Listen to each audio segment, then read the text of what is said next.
Property Law Pas FM bersama Erwin Kalau dari Erwin Kalau & Co. Property Lawyers.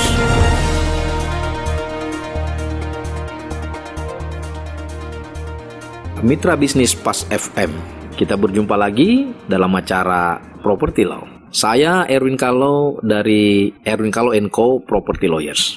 Hari ini saya ingin menjawab pertanyaan dari Bapak Pungki di Senayan, Jakarta. Memang ini responnya cukup bagus dengan topik kita yang tempo hari berbicara masalah gonogini. Saya ulangi sekali lagi bahwa harta gonogini adalah definisinya ya.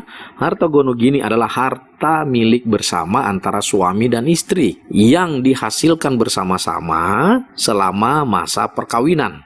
Terserah siapa yang kerja, mau istri yang kerja atau suami yang kerja, itu tetap harta gonogini. Pertanyaan dari Bapak Pungki adalah bagaimana kalau istrinya lebih dari satu? Ya, kan cuma 2 gonogini ya. Kalau 3 kan bisa harta gonogini gitu. Nah, yang satunya gimana dong? Lalu yang kedua, bagaimana jika harta tersebut hasil dari warisan dari salah satu pasangan yang diperoleh setelah masa perkawinan? Dan bagaimana jika harta warisan tersebut diperoleh setelah perceraian? Nah, jawabannya begini. Bagaimana kalau istrinya lebih dari satu? Yang pertama kita harus lihat dulu, lebih dari satu itu secara hukum yang diakui adalah yang terdaftar di KUA. Jadi kalau misalnya ada yang nikah siri, itu nggak kehitung menjadi istri 2. Secara hukum tetap 1.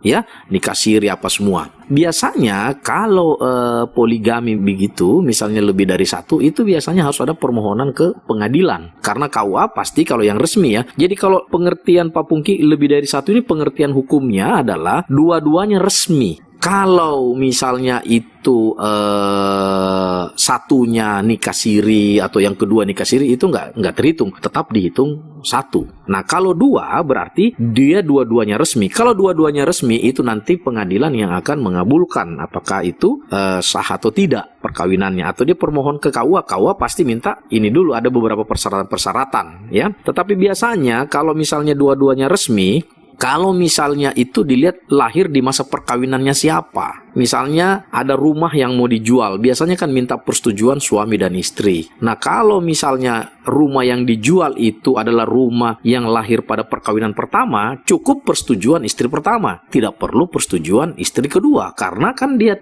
belum hadir pada masa itu. Yang berikut bagaimana kalau dari warisan. Jadi walaupun semasa perkawinan, kalau harta itu lahir tiba-tiba orang tuanya meninggal dan dia dapat warisan, itu bukan termasuk harta gonogini.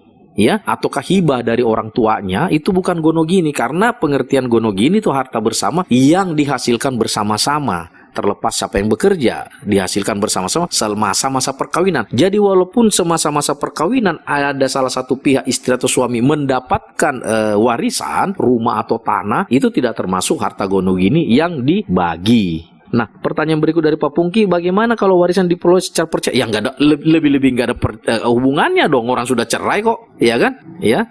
Nah, ini mungkin yang pertama respon kami dari Pak Pungki. Semoga penjelasan ini cukup bisa dipahami. Saya yakin memang tidak cukup, tapi mungkin bisa bertanya langsung, bisa email ke Pas FM dan kita akan menjawab setiap pertanyaan yang masuk. Mitra bisnis, hari ini cukup sekian dan terima kasih.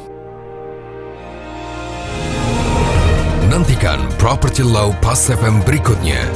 Bila Anda memiliki pertanyaan Property Law, email ke redaksi@pasfm.com. Redaksi@pasfm.com.